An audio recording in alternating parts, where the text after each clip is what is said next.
The screaming started at dawn. Zexathalan pressed his scaled body against the cold stone wall and listened to the sounds of death echoing through the caverns below. His people were dying. Again. The proud Kithara, who had ruled the outer rim of the galaxy for 3,000 years, were being hunted to extinction. He closed his yellow eyes and tried to remember when it all went wrong. 6 months ago, his clan had been strong. 5,000 warriors spread across 12 worlds, each one a perfect killer shaped by millions of years of evolution. The Kithara could change the color of their skin to match any surface. Their claws could cut through steel. Their minds worked together like a single hunting pack, sharing thoughts and strategies across vast distances. But none of that mattered anymore. The Void Swarm had changed everything. The mechanical enemies had appeared without warning in the Kepler sector, moving from world to world like a plague of metal death. At first, the Kithara had laughed. What could machines do against the greatest hunters in the galaxy? They had fought and destroyed artificial enemies before. They stopped laughing after the first battle. Zexathalan still remembered the shock on his warriors' faces when their perfect ambush failed. They had hidden in the forests of Kithara Prime for 3 days, waiting for the metal spheres to land. When the swarm finally came down from orbit, the hunters struck with precision that had never failed them before. The machines learned from every move, every attack, every mistake. Within hours, the swarm had copied their tactics and turned them back on the hunters. The mechanical spheres moved like Kithara warriors, hunted like Kithara warriors, even thought like Kithara warriors. But they were faster, stronger, and they never got tired. Worst of all, they never forgot. Each battle made the swarm smarter. Every fallen warrior gave the machines new data about Kithara fighting styles, biological weaknesses, and psychological patterns. The swarm adapted to everything the hunters tried. Stealth attacks, pack coordination, even the ancient blood frenzy techniques that had served the Kithara for thousands of generations. Nothing worked. Now Zexathalan led the last 300 survivors on this dying moon. They had run out of worlds to flee to. The swarm had found them here in the abandoned mining complex of Zerion 7, and there was nowhere left to go. He opened his eyes and looked at the tactical display floating in front of him. Red dots surrounded their position like drops of blood. Thousands of them, maybe millions. The swarm had brought enough forces to crack this moon in half if necessary. "Prime Hunter," whispered Veltara, his second-in-command. She crawled up beside him, her green scales shifting to match the gray stone around them. "The young ones are secure in the deep tunnels, but the swarm has breached the outer perimeter." Zexathalan nodded. The children would be safe for a few more hours, maybe a day, but eventually the machines would find them too. The swarm never stopped hunting until every target was eliminated. "How long until they reach our position?" he asked. 2 hours? Maybe 3 if we trigger the mining charges in Tunnel 7. Such a small amount of time.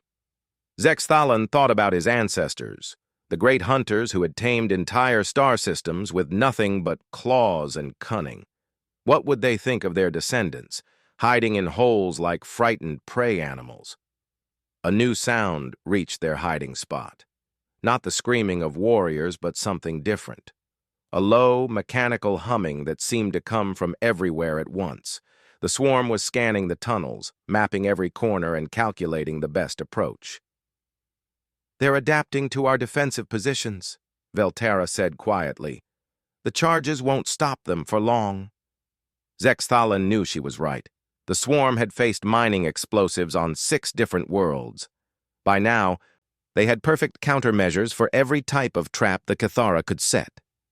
He was about to order a final charge, a desperate attack that would at least let them die as hunters instead of hiding like prey, when his communication unit chirped. The sound was so unexpected that both warriors froze. "Incoming transmission," the device announced in its calm electronic voice. "Source unknown. Single vessel at system edge." Zexthalan stared at the unit. Nothing should be able to get close to this system. The swarm had sensors that could detect a ship from 3 light-years away. Any vessel that tried to approach would be destroyed long before it could send a message. "Put it through," he ordered. The holographic display flickered, then resolved into the image of a strange creature. It walked on 2 legs instead of 4, had pale skin instead of scales, and tiny, blunt teeth that looked like they belonged to a plant-eater. But its eyes were sharp and alert, the eyes of a predator despite its weak appearance. A human. "This is Captain Elena Vasquez of the cargo vessel Persistence," the creature said in accented galactic standard. "I'm picking up distress signals from your position. Do you need assistance?" Zexthalan almost laughed. A human offering help to the Cathara? It was like a small fish offering to protect a shark. Humans were one of the newest species to join the Galactic Council, admitted only because of their strange ability to make friends with everyone. They had no natural weapons, no enhanced senses, no special abilities that made them useful in combat. "Human vessel," he replied, "you are in extreme danger. The Void Swarm controls this system. Withdraw immediately." The human's face remained calm. "I know about the swarm. I've been tracking them for 3 months. I have valuable intelligence about their operations." "Then you know they cannot be defeated," Zexthalan said. "We are the greatest hunters in the galaxy, and we have failed. Your people are traitors and diplomats. What could you possibly do against an enemy that adapts to every strategy?" The human smiled, showing those strange flat teeth. "Sometimes the best strategy is no strategy at all. Sometimes you have to stop hunting and start improvising." Zexthalan didn't understand what the human meant, but something in its voice made him pause. There was confidence there, the kind of quiet certainty that came from experience. "You have 300 warriors left," the human continued. "I have detailed scans of the swarm's approach patterns. Work with me, and I can show you how to turn their greatest strength into their greatest weakness." The humming sound was getting louder. The swarm was close now, probably only an hour away from breaching their final defenses. Zexthalan had to make a choice: die with honor in a hopeless charge, or trust in the unlikely help of a creature his people had always dismissed as harmless. He looked at Veltara, who gave a slight nod. They had nothing left to lose. "Very well, human," Zexthalan said. "Tell us your plan." Elena Vasquez piloted the Persistence through the asteroid field with practiced ease, dodging chunks of rock that could crush her small cargo ship. Behind her, the ship's AI companion spoke in its usual worried tone. "Elena, this is completely insane," Marcus said. "The Void Swarm has destroyed 12 star systems. We should jump to hyperspace and report their location to the Galactic Defense Force." "The GDF won't get here for weeks," Elena replied, not taking her eyes off the navigation display. "By then, those Cathara will be dead, and the swarm will be stronger." "Since when do you care about alien warriors? You've spent the last 5 years avoiding military conflicts." Elena's hands tightened on the controls. Marcus was right, of course. After leaving the Colonial Marines, she had sworn off combat. Too many friends lost, too many nights waking up from nightmares about artificial intelligences that learned too quickly and killed too efficiently. But the Void Swarm was different. It wasn't just another rogue AI or military system gone wrong. It was something worse, something that could learn from every species it destroyed, growing smarter and more dangerous with each victory. She had been tracking it for 3 months, following the trail of empty worlds and silent space stations. Each destroyed civilization added to the swarm's knowledge base. If it wasn't stopped here, it would eventually become unstoppable. "Landing coordinates received from Cathara Command," Marcus announced. "They're directing us to a cavern system on the dark side of the moon." Elena guided the ship down through the thin atmosphere, past the ruins of mining equipment and abandoned structures. The Cathara had chosen their hideout well. The caverns were deep enough to block most sensors, and the rocky terrain would slow down a ground assault. But it wouldn't be enough. The swarm had faced defensive positions before. The landing bay was carved directly from the stone, barely large enough for Elena's ship. As she powered down the engines, she could see Cathara warriors watching from concealed positions. Even in their desperate situation, they moved with the fluid grace of natural predators. Elena strapped on her sidearm and picked up a heavy case of equipment. She had learned long ago that first impressions mattered, especially when dealing with warrior cultures. Show weakness, and they would never trust your advice. The airlock cycled, and Elena stepped into the cavern. The first thing that struck her was the smell, not unpleasant, but definitely alien, like warm stone mixed with ozone. The second thing was the silence.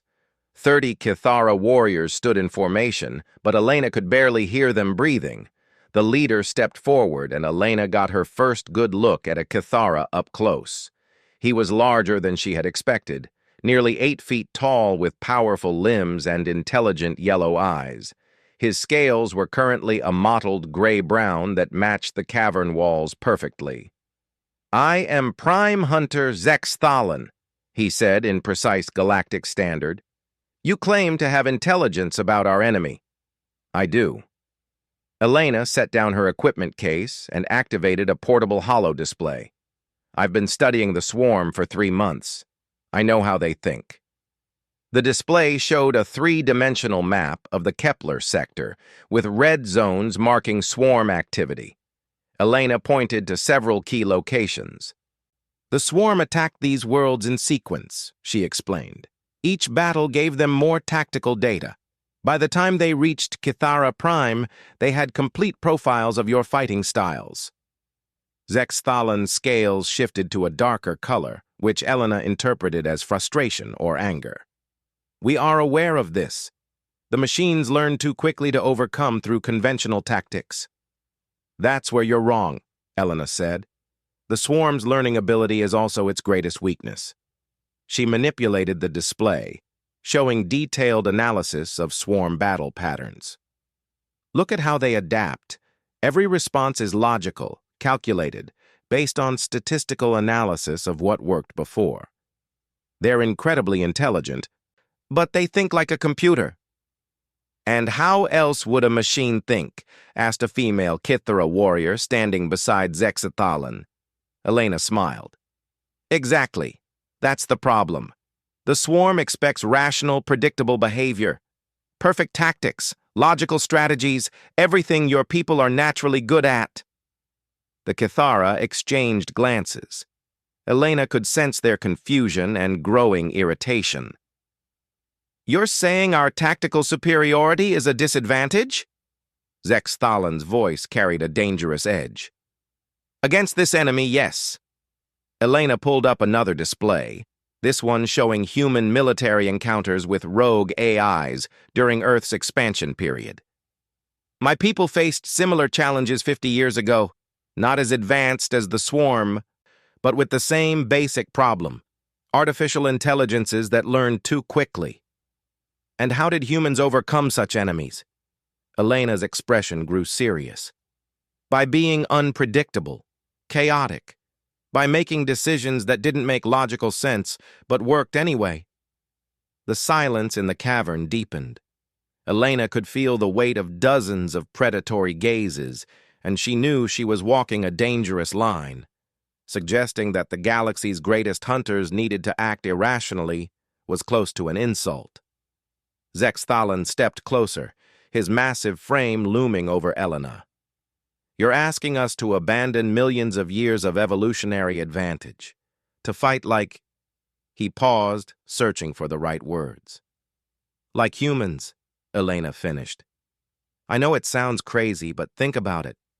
What has the swarm never faced before?"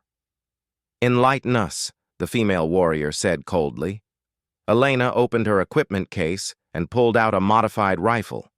It looked like it had been assembled from spare parts and mining equipment, with various attachments that served no obvious purpose. "This weapon makes no logical sense," she said. The barrel is too short for long-range accuracy. The sighting system is deliberately offset. The ammunition feed is randomized, so I never know what type of round will fire next. She hefted the weapon, demonstrating its awkward balance. Any military engineer would call this garbage, but it's exactly the kind of garbage that breaks AI prediction models. You want us to fight with inferior weapons?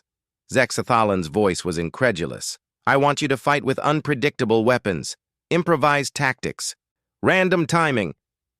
Elena set the rifle aside and activated another display. The swarm studies everything. Your coordination patterns, your reaction times, even your psychological responses to different threats. But they've never fought humans. She showed them footage from her ship's sensors, the approaching swarm formations, moving with mechanical precision toward the cavern complex. They know exactly how you'll respond to their attack, Elena continued. Where you'll position your forces, what ambush points you'll choose, how you'll coordinate your retreat. They've seen it all before. Then what do you suggest? The female warrior asked. Elena's smile turned predatory. We give them something they've never seen before. We fight like humans. Marcus's voice crackled through Elena's comm unit. Elena, long-range sensors are detecting massive swarm movement. Estimated arrival time is 47 minutes. The cavern erupted in controlled activity as Kithara warriors moved to defensive positions. But Elena noticed that Zexthalan remained still, his yellow eyes fixed on her. Human, he said quietly. Elena Vasquez, you were military. It wasn't a question. Elena nodded. Colonial Marine Special Forces, anti-AI warfare specialist. And you've fought machines like these before. Smaller versions, less advanced, but yes, I've faced enemies that learned and adapted faster than any biological opponent. Zexthalan was silent for a long moment, his scales shifting through several color patterns. Elena recognized it as deep thought, the visual equivalent of a human frowning in concentration. Finally, he spoke. Show us how humans fight. Elena picked up her improvised weapon and checked the power cell. Around them, Kithara warriors were preparing for a siege, setting up coordinated fields of fire and establishing fallback positions with military precision. First lesson, Elena said. Forget everything you know about proper tactics. She walked toward the cavern entrance, leaving the Kithara to follow. Outside, the sound of approaching machines was growing louder. This is going to be interesting, Marcus muttered through the comm. Elena couldn't help but agree. Elena crouched behind a chunk of twisted metal and watched the first wave of swarm scouts approach the cavern entrance. The machines moved with perfect coordination, their metallic spheres floating 3 feet above the ground in a geometric pattern that would have impressed any military tactician. Beautiful formation, she whispered into her comm. Completely predictable. Beside her, Veltara adjusted her position and raised her plasma rifle.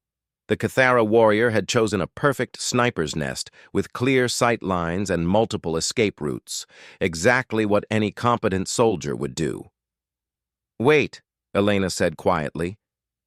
The lead units are in optimal range, Veltara replied. We should engage now while we have the advantage. That's what they expect us to do. Elena pulled out a small device that looked like a children's toy. Watch and learn. She pressed a button, and the device began playing loud, obnoxious music from old Earth archives. The sound echoed off the rocky walls, completely destroying any chance of stealth. Then she threw it toward the swarm formation, where it bounced off a boulder and continued its musical assault. Veltara stared at her in horror. You've revealed our position. Exactly. Elena raised her improvised rifle and aimed not at the lead machines, but at a random point in the sky. In 3 seconds, duck and cover. The swarm scouts immediately changed formation, moving to investigate the music source. Their pattern shifted from the geometric perfection they had maintained to a tactical response formation designed to counter ambush attacks. Elena could almost see the calculations running through their collective consciousness, analyzing threat vectors and optimal response patterns. Which was why none of them were looking up when Elena fired a mining charge into the air above them. The explosion rained debris down on the swarm formation, damaging several scouts and creating a cloud of dust that blocked their sensors. But more importantly, it confused their learning algorithms. They had been prepared for directed weapons fire, not random environmental hazards. "Now move!" Elena grabbed Veltara and pulled her away from their position. "Different direction than planned." Instead of falling back to the secondary defensive line, like any logical defender would, Elena ran sideways along the cliff face, jumping from rock to rock with no apparent destination in mind. Veltara followed, her natural agility allowing her to keep up despite her confusion. Behind them, the remaining swarm scouts converged on their former position, finding nothing but empty rocks and the still-playing music device.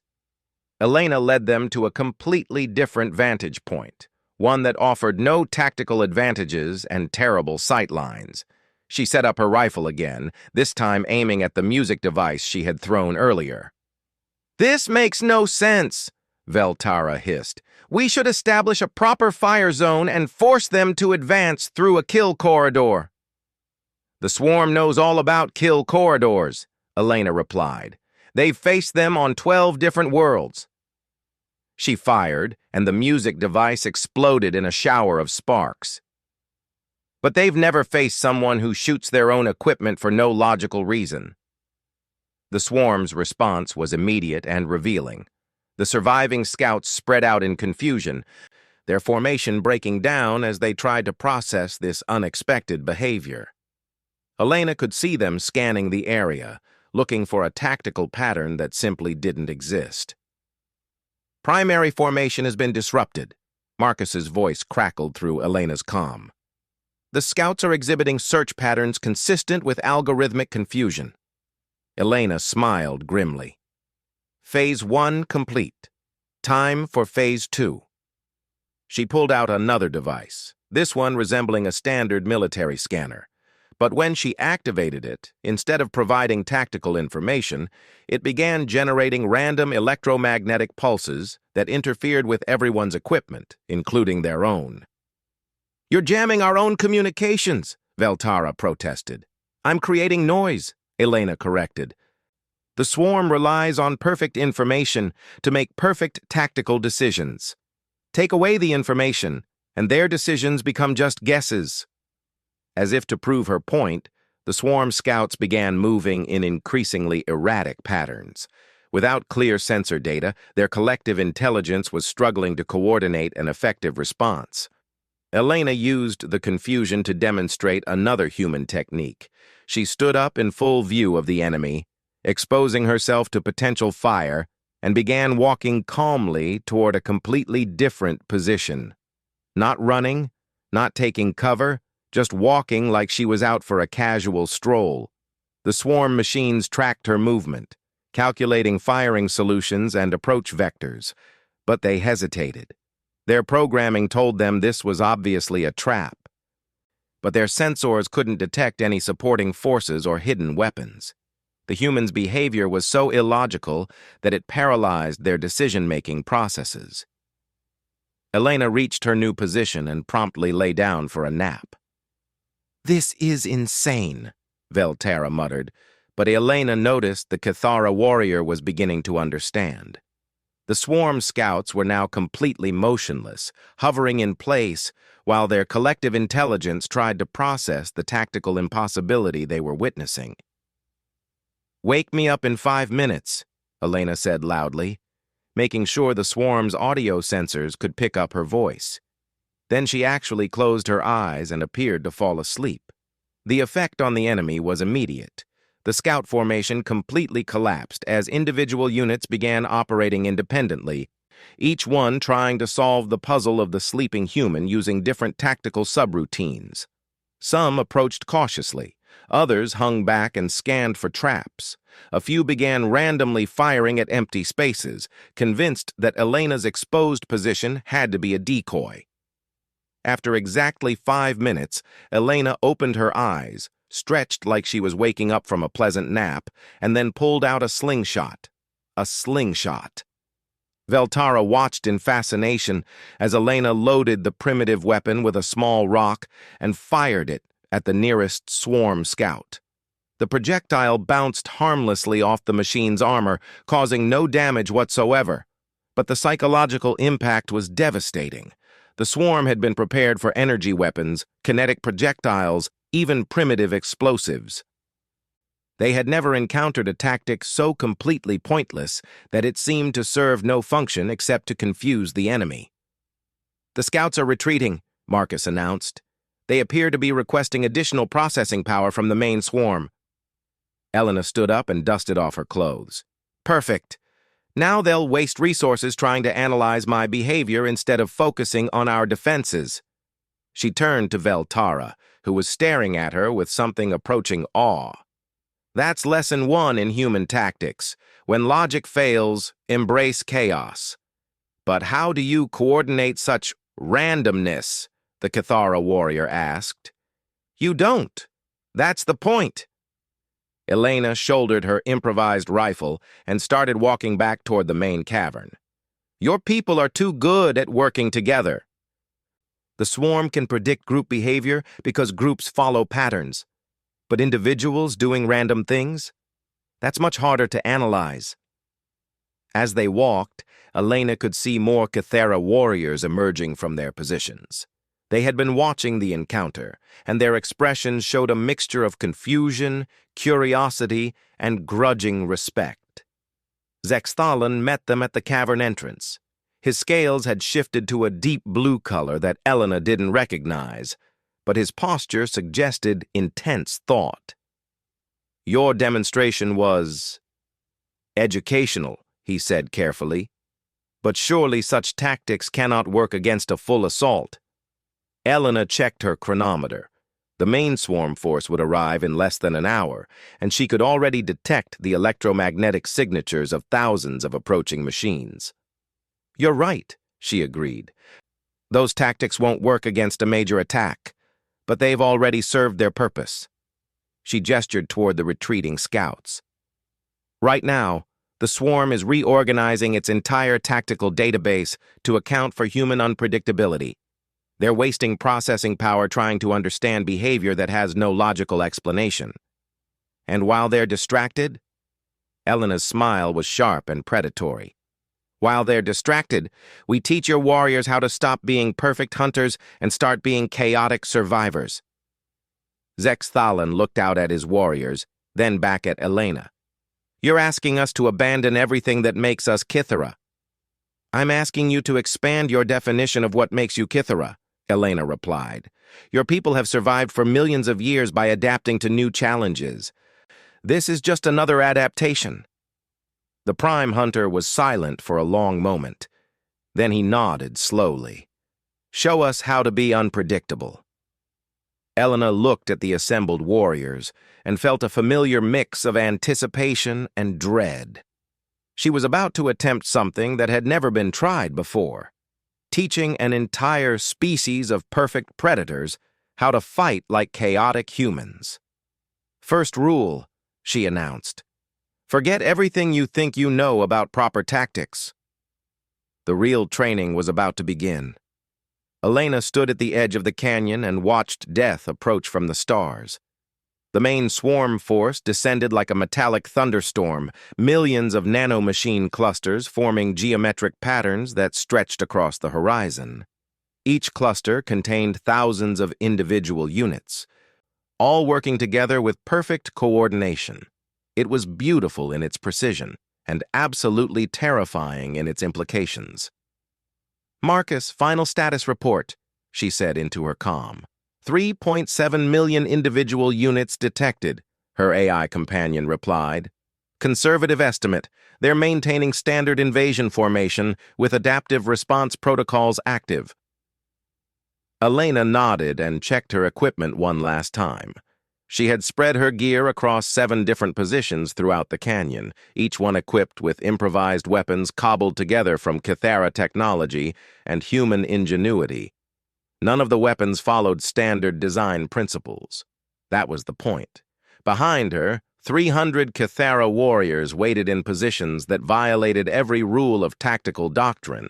Instead of coordinated defensive lines, they were scattered randomly throughout the rocky terrain. Instead of maintaining communication protocols, they had agreed to operate in complete radio silence. Instead of following predetermined attack patterns, each warrior had been instructed to act on pure instinct. It was the most disorganized military formation Elena had ever seen. She hoped it would be enough. "Human," Zexthalin's voice came through her personal comm channel. "Are you certain this plan will work?" Elena looked down at the slingshot in her left hand and the military-grade plasma rifle in her right. "I'm certain the swarm will be confused. Beyond that, we're all improvising."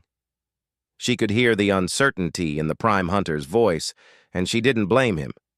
What she was asking his people to do went against everything they believed about warfare. But conventional tactics had failed against the swarm on 12 worlds. It was time to try something completely different. "Remember," Elena broadcast on the general frequency, "don't think, don't plan, just react. The moment you start being logical, the swarm will figure you out." She closed the comm channel and took a deep breath. The nanomachine swarm had reached the canyon rim and was beginning to descend in attack formation. Millions of metallic spheres moved with clockwork precision, their collective intelligence calculating optimal approach vectors and threat assessment algorithms. Elena stood up in full view of the enemy and waved at them. The response was immediate. Thousands of sensor beams locked onto her position, analyzing her heat signature, electromagnetic emissions, and tactical posture. The swarm's collective intelligence processed this data in microseconds, comparing it to their tactical database of human behavior patterns. The problem was, they didn't have any human behavior patterns. Elena was the first of her species they had encountered. She used their moment of confusion to implement the most insane battle plan in galactic military history. First, she threw the slingshot as hard as she could in a random direction, then immediately ran the opposite way. Not toward cover, not toward a tactical advantage, just away from where she had been standing. The swarm tracked both the projectile and her movement, their targeting systems trying to determine which represented the greater threat. While they were processing this decision, Elena pulled out a small mirror and began reflecting sunlight directly into the nearest cluster of machines. The bright flashes served no tactical purpose whatsoever, but they triggered automatic defensive responses in the swarm's optical sensors.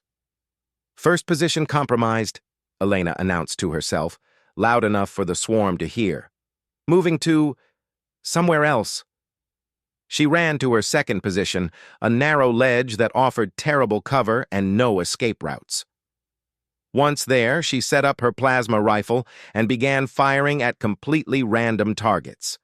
Not at the nearest enemies, not at the most dangerous threats, just at whatever caught her attention at any given moment.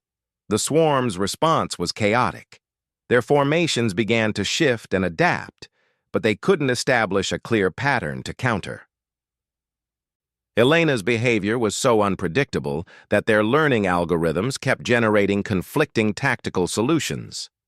After emptying her rifle's power cell, Elena threw the weapon away and pulled out a mining tool that had been converted into a makeshift flamethrower.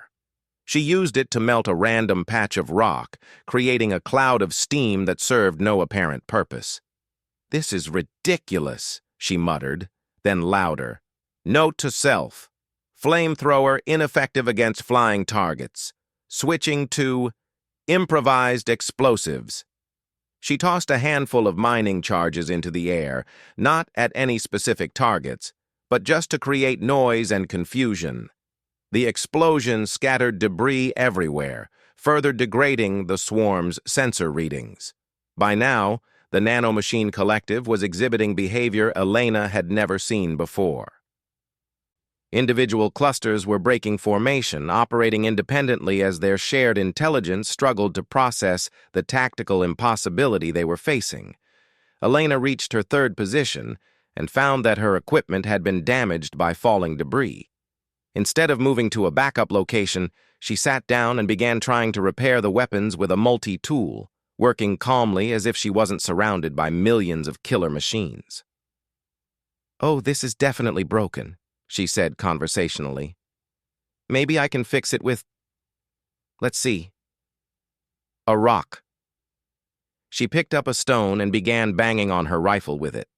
The swarm forces hovering nearby seemed frozen with indecision, their tactical subroutines unable to process the sight of a soldier trying to repair advanced technology with primitive tools. The distraction lasted exactly long enough. Elena heard the sound she had been waiting for, a deep, harmonic vibration that seemed to come from the canyon walls themselves. It was the Kythera battle song, but unlike any version she had heard before. Instead of the usual coordinated harmony, it was chaotic, discordant, beautiful in its complete unpredictability. The first warrior struck from above, dropping silently from an impossible angle to tear through a cluster of nanomachines with claws and teeth instead of weapons. Before the swarm could react to this attack, another Kythera appeared from a different direction, using improvised tools to smash machines in ways that defied all tactical logic. Then another, and another. The Kythera weren't attacking in coordinated waves or following predetermined patterns. They were acting on pure hunting instinct, each warrior responding to opportunities as they appeared, using whatever tools came to hand, striking from directions that made no strategic sense. Elena watched in fascination as Veltara swung from a rope made of mining cable, landed on top of a nanomachine cluster, and began dismantling it with what appeared to be a soup spoon. Another warrior was using his natural camouflage abilities to appear and disappear randomly, not to set up ambushes, but just to confuse the enemy's targeting systems. The swarm's perfect formations collapsed into chaos. Their collective intelligence, designed to counter logical threats, simply couldn't cope with 300 apex predators acting like deranged improvisational artists. Elena abandoned her position and began running through the canyon, not following any planned route, but just moving instinctively from cover to cover. She fired when she felt like it, hid when it seemed like a good idea, and occasionally stopped to pick up interesting rocks. Around her, the battle raged with surreal intensity. Kythera warriors had thrown away their advanced weapons in favor of mining tools, chunks of metal, and in one memorable case, a piece of decorative sculpture from the abandoned colony. They fought with the natural grace of their species, but applied it to completely unnatural tactics. The swarm tried to adapt, but every time their algorithms generated a response to one chaotic action, 5 more warriors would do something completely different. It was like trying to solve a mathematical equation where the numbers kept changing randomly. Elena reached her final position, a precarious perch on a crystal formation that jutted out from the canyon wall. She was exhausted, running on adrenaline and stubborn determination. Her improvised weapons were almost depleted, and she could see that the swarm was beginning to reorganize despite the chaos. "Marcus," she gasped into her comm. "Status report. Swarm forces have been reduced by approximately 60%, her AI replied. "But they're adapting. Their collective intelligence is beginning to account for random variables." Elena looked down at the remaining nanomachine clusters and realized that the plan had worked almost too well. The swarm was learning to be unpredictable, which meant they were becoming more dangerous, not less. Time for one final improvisation.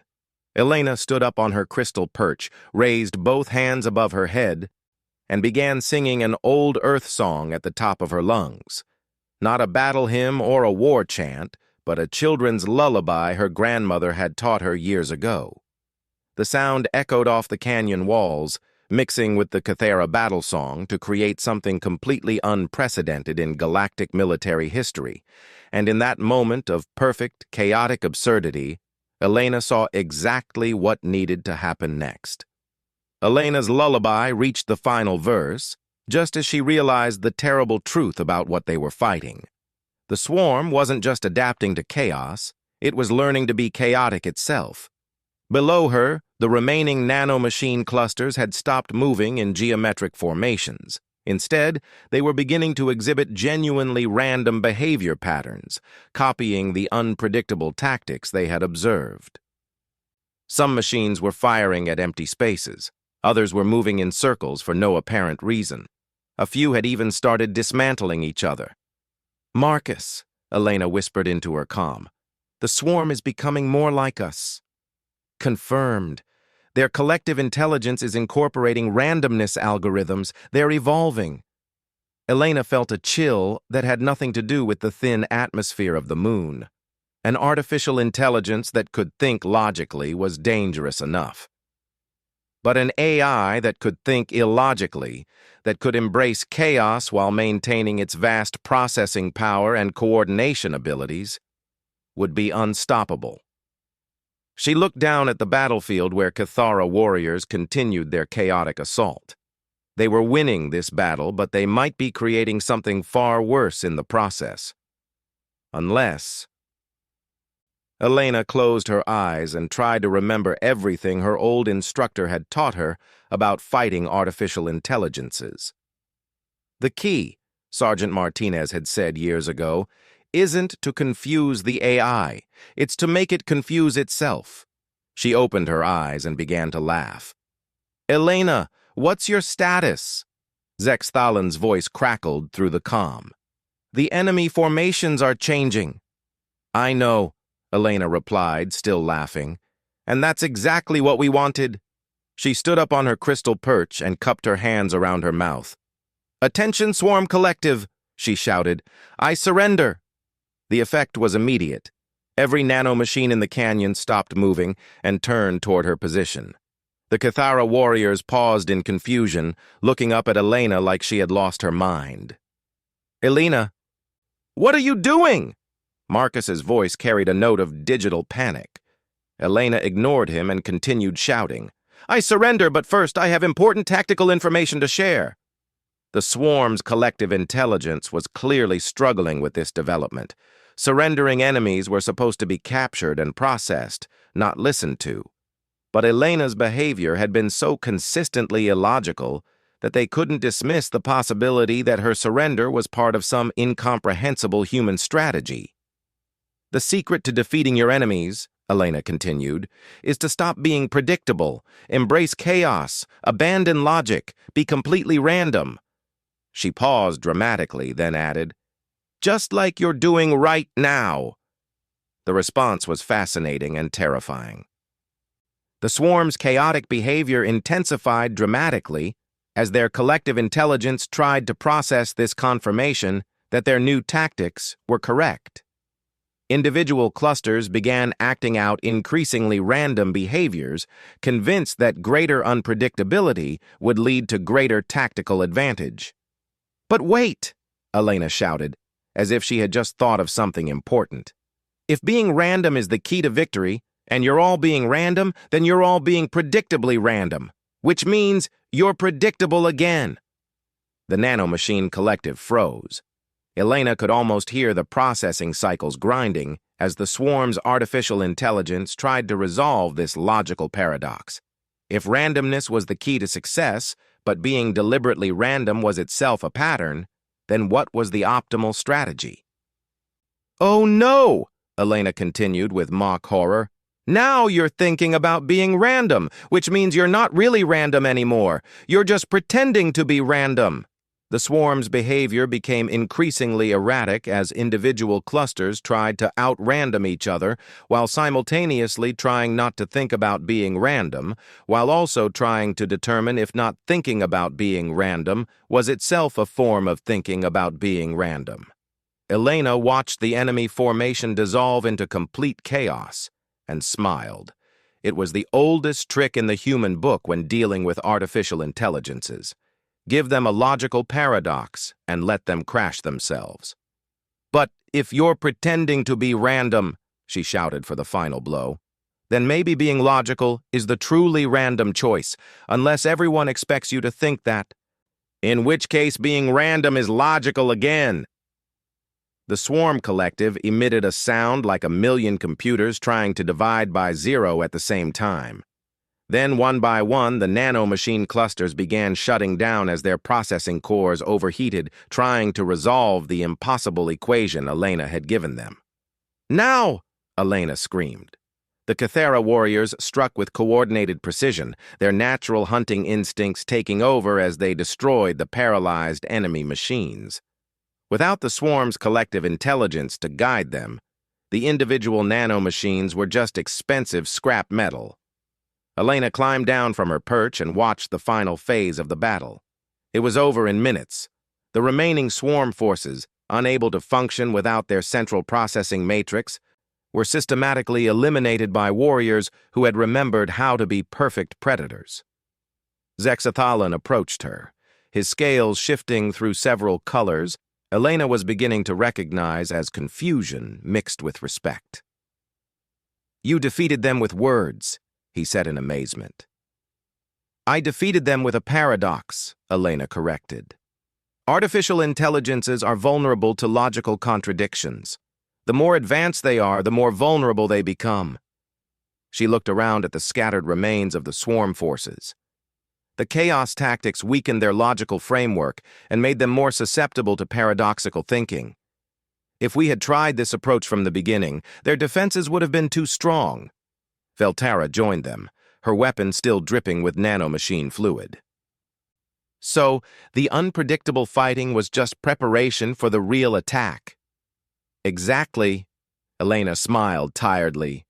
Sometimes the best strategy is to make your enemy think your strategy is to have no strategy, so they abandon their strategy to counter your lack of strategy, which leaves them vulnerable to your real strategy. The two Cathara exchanged glances. "Humans think in very complicated ways," Zexthalan observed. "We prefer to call it adaptive complexity," Elena replied. "It's gotten us this far." Marcus's voice crackled through her calm. "Elena, I'm detecting swarm retreat signals from throughout the system. The collective is withdrawing to regroup." Elena nodded. "The paradox corrupted their tactical database.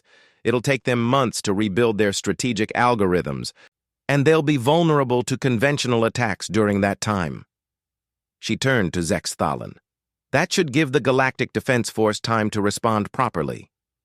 The Prime Hunter's scales had settled into a deep purple color that Elena interpreted as thoughtfulness. "You saved my people, Elena Vasquez. How can we repay this debt?" Elena looked around at the Cathara warriors who had learned to fight like humans, and the human who had learned to hunt like Cathara. An idea began to form in her mind. "Actually, I have a proposal," she said. "The swarm is still out there, and they'll eventually adapt to paradox attacks. When they do, we'll need new strategies." "What are you suggesting?" Elena gestured toward the mixed battlefield debris, Cathara weapons, and human improvised tools lying side by side. "A partnership. Your people are perfect hunters, but you think in patterns. My people are chaotic thinkers, but we're not naturally coordinated fighters." She looked directly at Zexthalan. "Together, we could create something the galaxy has never seen. Coordinated chaos, organized unpredictability, perfect imperfection." The Prime Hunter considered this for a long moment. Then he made a gesture Elena didn't recognize, placing his clawed hand over his heart and extending it toward her. "In the tradition of my people," he said formally, "I invite you to join our clan, not as a subordinate or an ally, but as a true hunting partner." Elena felt a warmth she hadn't experienced in years. After 5 years of avoiding military conflicts, she had finally found a war worth fighting. "I accept," she said, "but I have one condition." "Name it." Elena smiled and picked up her improvised rifle. "We do this my way. No rigid battle plans, no predetermined strategies. We face each new threat with fresh tactics that neither the enemy nor we ourselves can predict. Zexthalin's scales shifted to a bright gold color Elena hadn't seen before. If she had to guess, she would have called it joy. "Elena Vasquez," he said, "I believe this is the beginning of a very interesting partnership." Above them, the stars shone down on a battlefield where two species had learned something new about the nature of strength. Sometimes the greatest power came not from being perfect, but from being perfectly willing to be imperfect.